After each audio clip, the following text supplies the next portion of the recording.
નમસ્કાર વિદ્યાર્થી મિત્રો, જોવાના છે આજે આપણે ધોરણ નંબર 6 ગુજરાતી વિષયનું વાર્ષિક પરીક્ષા એટલે કે દ્વિતીય સંક્રાંત પરીક્ષાનું 2023-24નું પેપર અહીં તમને નમૂના રૂપે આપેલું છે. આ મુજબનું પરીક્ષામાં પૂછવાની સંભાવના છે. તો વિદ્યાર્થી મિત્રો આ રીતે તૈયારી કરીને પરીક્ષામાં સારા એવા માર્ક્સ તમે કવર કરી શકો છો.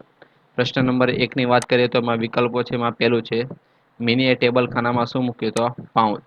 બીજું છે કવિએ ટેકરી રૂપી નાયિકાની સામે છાતીથી શું કરવા માટે કહ્યું? તો ખમવાનું. એકવાર મલકમાં કોણ આવી ચડ્યું? તો કે દુકાળ. પરપોટાને રડતો જોઈ કોણ મૂછમાં અને મૂછમાં હસે છે? બરોબર, તો આવે છે દુકાળ. એના પછી દ્રોણે કૌરવ સૈન્યને યુદ્ધ કરવા માટે કેવા આકાર ગોઠવ્યો? તો પદ્માકાર. પોતાના બધા સાથીઓને એક સાથે અભિમન્યુ પર તૂટી પડવાનું કોણે કહ્યું? તો દ્રોણે. ચલો નેક્સ્ટ હવે એમસીક્યુ આપણે જોઈએ. 7મો, લાખા પાદર પોલીસ થાણું ક્યાં આવેલું છે? તો ગીર નાકા ઉપર. મેઘાણીને કોણે ગીત સંભળાવ્યા? તો ઢેલીબહેન. એના પછી ખાલી જગ્યા છે. મિનીને ખાલજા બહુ યાદ આવતી હતી. તો મમ્મી. મિનીના ખાલજા ડૂચરો બાજી ગયો? તો ગળામાં. ખાલજીયા તો જોતામાં આખો મલક સુકાવવા માંડ્યો? તો આવશે દુકાળ. તડકી કાવ્યના કવિ ખાલી જગ્યા છે. મનોહર ત્રિવેદી. ધૃષ્ટધ્યુમ્ન પોતાની ખાલજા યુધિષ્ઠિર પાસે દર્શાવી? તો ચિંતા. અર્જુન મૂઢ હતાશ અને ખાલજા થઈ કશું જ બોલ્યા વગર ઉભા રહ્યા? શોકમય. એના પછી 7મી છે. સિંધુડાના સર્જક પર ખાલજાનો આરોપ હતો. કયો? તો રાજદ્રોહનો. આગળ વધીએ આપણે. એના પછી 8મી ખાલી જગ્યા. મેઘાણીનો લોકપ્રિય વાર્તા સંગ્રહ કયો છે? સૌરાષ્ટ્રની રસધારા. ચલો ખરા ખોટા આપણે જોઈએ. એમાં પેલું, પપ્પા એવું માનતા કે મિની ઘરે એકલી રહી શકે એવડી નથી. તો વિધાન છે સાચું. ચંદ્ર રોજ એક વાર બંને દોસ્તો જોડે રમવા જાય છે. તો વિધાન છે ખોટું. એના પછી ત્રીજું, જોતામાં અભિમન્યુના વ્યૂહની એક પછી એક હરોળ તોડી નાખી. વિધાન છે સાચું. ચોથું, મેઘાણીએ કવિતામાં માતાને કર્મ જેવા દાનેશ્વરી પુત્રને જન્મ આપવા માટે તેને કહ્યું. તો વિધાન છે સાચું. ચલો હવે આપણે પ્રશ્ન બ જોવાનો છે. 2બ. ખોટો વિકલ્પ છે તે આપણે ચેકવાનો છે. તો પેલામાં ખોટો વિકલ્પ કબાટ આવે છે. બીજામાં આવે છે ખસી આવે છે. ત્રીજામાં કૂદીને આવે છે. ચોથામાં અંગ્રેજી આવે છે. એના પછી કાવ્ય પંક્તિ તમને પૂર્ણ કરવાની કીધી છે. અહો પોષની ખાલજા ઘડીભર અટકી. એના પછી ડ છે. કોણ બોલે છે? કોને કહે છે? તેમાં પેલું, એના હાથમાં ફોટો તો નહીં આવી ગયો હોય ને? મિનીના પપ્પા. બીજું, તમને એમ લાગે છે કે હું સૂઈ ગઈ પણ હું તો તમને જોઈ રહ્યો છું? તેમાં આવશે મિની.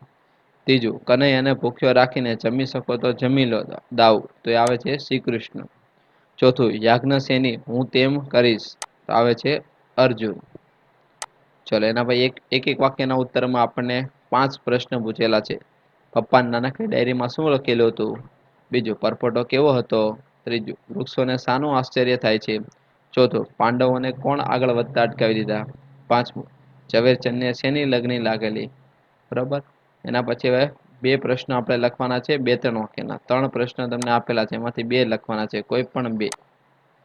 બરાબર. પેલો, પાઉચ ખોલ્યા પછી મિનીને નિરાંત કેમ થઈ ગઈ?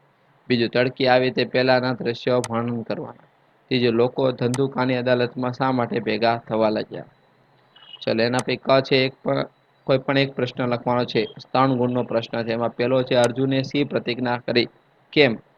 બીજું, મેઘાણીએ કેવી રીતે લોક સાહિત્યને ભેગું કરવા માંડ્યું? ચલો જોડકા જોડવાના છે. એમાં પેલું છે, ખારું ખારું પાણી? તો ટાપ ટાપ. નસકોરા? તો બુડબુડ. નદીનું ચીરાવું? તો ચરચર. અને ફાટી ગયું તો ફુડક. ચલો હવે સમાનાર્થી શબ્દ છે. બરોબર. એ બધા જવાબ આપેલા છે. નજર તો દ્રષ્ટિ ધ્યાન થાય. સાવધ તો સિંહ વનરાજ થાય. વિરોધાર્થી શબ્દ તો કે સ્થિર તો અસ્થિર. આકર્ષણ તો અપાકર્ષણ. સાચી જોડણી લખવાની છે. બિલકુલ તો બિલકુલ. આ રીતે લખાશે.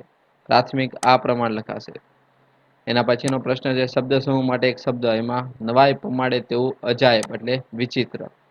બીજો છે, ભરવાડોએ જંગલમાં બાંધેલા ઝૂંપડાનું ગામ એટલે નેસ.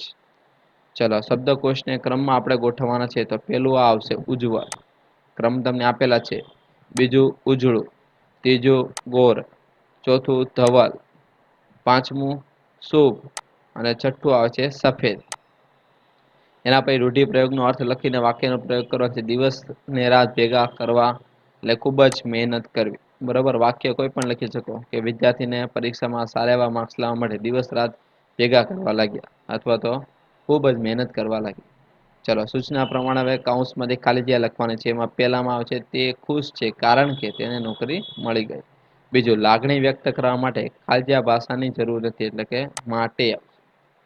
ચલો, હવે જાતિવાચક છે કે સમૂહવાચક વિશેષણ આપણે લખવાનું છે. પેલું સુભદ્રા તો વ્યક્તિવાચક, નદી તો જાતિવાચક, યદુવંશ જાતિવાચક, ભોજન કક્ષ તો આવશે જાતિવાચક. ભોજન કક્ષની અંદર તો આમ જોઈએ તો સમૂહવાચક જવાબ આવશે, સમૂહવાચક. આ જવાબ થશે સમૂહવાચક. બરોબર, ભોજન કક્ષ.